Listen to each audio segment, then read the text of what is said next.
बोलो विष्णु भगवान की जय। मुख्यतः एकादशी व्रत कथा। अर्जुन ने कहा, हे देवकी नंदन, हे त्रिलोकीनाथ, आप तीनों लोकों के स्वामी हैं। आप सुख देने वाले हैं और जगत के पिता हैं, इसलिए मैं आपको बारंबार नमस्कार करता हूँ। हे देव, आप सबका हित चाहने वाले, संशय दूर करने वाले हैं। कृपया यह बताइए कि इस महीने के शुक्ल पक्ष की एकादशी का क्या नाम है, इसके देवता कौन हैं और इसकी किस प्रकार से पूजा अर्चना की जाती है। आपकी विशेष कृपा होगी यदि आप मेरा संशय दूर करेंगे। तो देवकी नंदन बोले, हे अर्जुन, तुमने अत्यंत ही उत्तम प्रश्न किया है, इसलिए तुम्हारा यश संसार में फैलेगा। तुम ध्यानपूर्वक सुनो। यह एकादशी अनेक पापों को समाप्त कर देती है और यह मोक्षदा के नाम से जानी जाती है। इस दिन श्री दामोदर भगवान की पूजा भक्तिभाव सहित में धूप नैवेद्य दीप जलाकर करनी चाहिए। अंततः मैं तुम्हें एक पौराणिक कथा सुनाता हूँ। इस एकादशी उपवास के प्रभाव से नरक में गए हुए पूर्वज, बंधु बांधव, माता पिता आदि को भी पुनः स्वर्ग में स्थान मिलता है।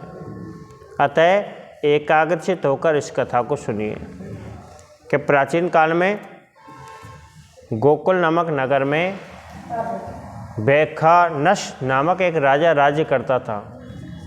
उसके शासन काल में वेद ज्ञाता और अनेक बुद्धिमान ब्राह्मण भी रहते थे। एक दिवस रात्रि को राजा ने अपने पिता को नरक में पड़ा हुआ देखा। उनको स्वप्न में देखकर वह दुखी हुआ और चकित हुआ। दिन निकलने पर उसने अपने विद्वान ब्राह्मणों को सभा में बुलाया। उसके समक्ष स्वप्न की बात कही तो राजा ने बतलाया कि विद्वानों, मैंने रात्रि को सोते हुए स्वप्न में अपने पिता को नरक में रहते हुए देखा है। वह मुझे नरक से मुक्ति दिलवाने के लिए कह रहे थे। वे यहाँ तक अत्यधिक बेचैन और दुखी हैं। अतः मुझे पिता का दुख जानकर धन, वैभव, राजकाज, ऐश्वर्य, हाथी घोड़े, पत्नी व संतान कुछ भी अच्छा नहीं लग रहा है। अतः मेरे पिता को नरक से मुक्ति का कुछ उपाय बतलाइए।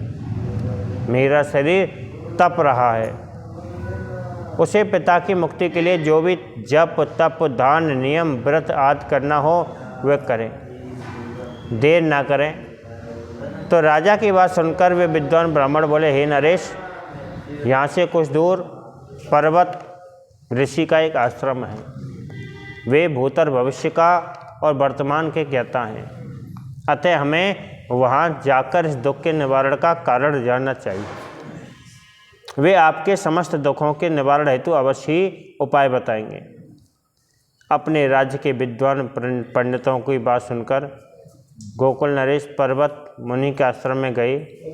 वहाँ पर राजा ने उनको अनेक ऋषियों को भी तपस्या में लीन देखा। पर्वत मुनि उनके बीच में विराजमान ब्रह्मा के समान लग रहे थे। राजा ने जाकर पर्वत मुनि को अत्यंत ऋषियों के साथ में साष्टांग प्रणाम किया। ऋषिराज ने नरेश की कुशल पूछी और आने का कारण पूछा। तब राजा ने ऋषि से कहा, हे ऋषिराज, मैंने अपने राज्य में सर्वत्र शांति है, परंतु एक रात्रि मैंने स्वप्न में अपने पिता को नरक में देखा है।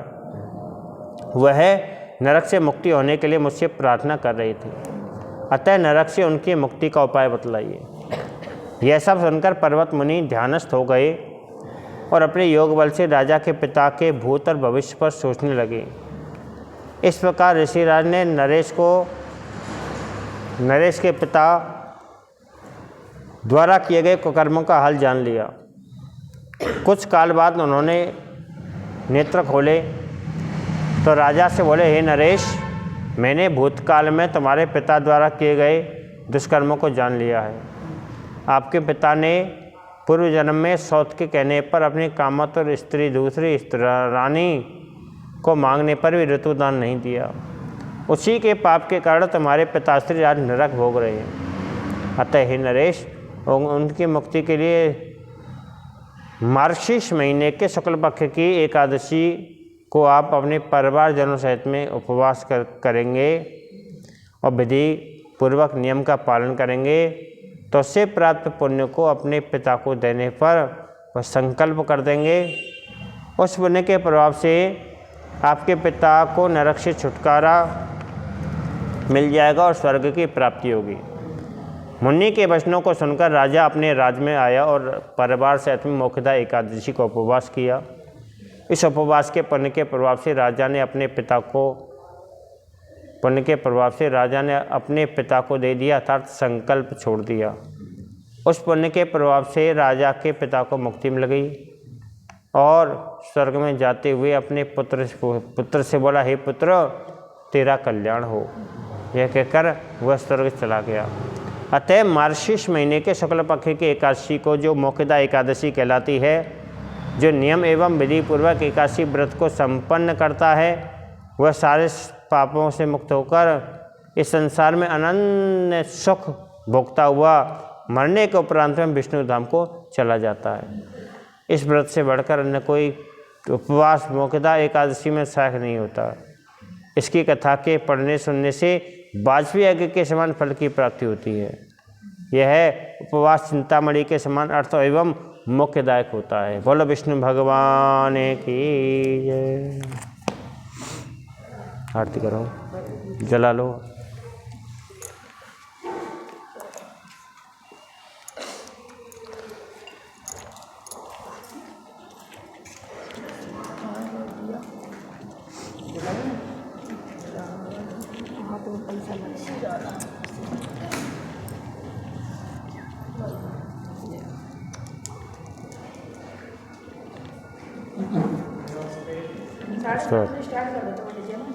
नहीं,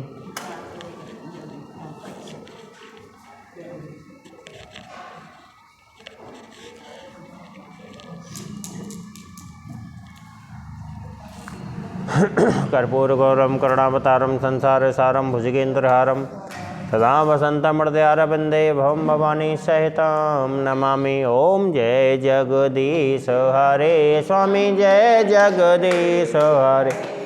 भक्त जनों के संकट, दास जनों के सर्वे दूर करे। ओम जय जगदीश हरे। जो द्यावे फल पावे, दुख विनाशे मन का स्वामी, दुख विनाश का। सुख संपत्ति घर आवे, सुख संपत्ति घर आवे, कष्ट मिटे तन खाओ। ओम जय जग।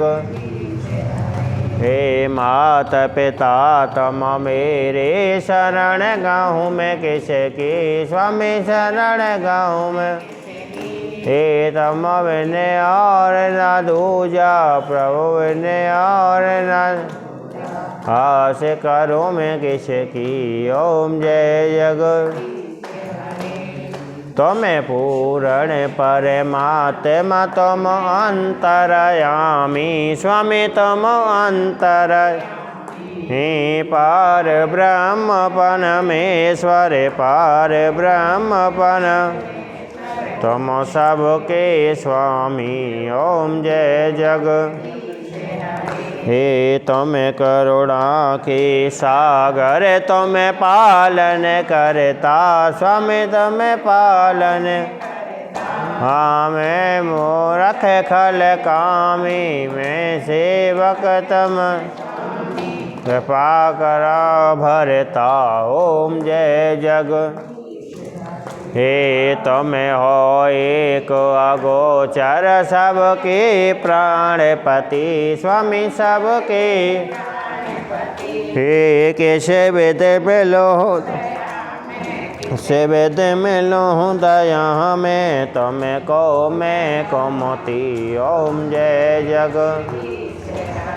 हे दीन बंद दुख हरता तुम ठाकुर मेरे स्वामी। रे अपने हाथ उठाओ अपनी शरण लो, द्वार खड़ा मैं तेरे ओम जय जग। हे विषय बेकार पाप हरो देवा स्वामी, वाह श्रद्धा भक्ति बढ़ाओ श्रद्धा प्रेम बढ़ संतन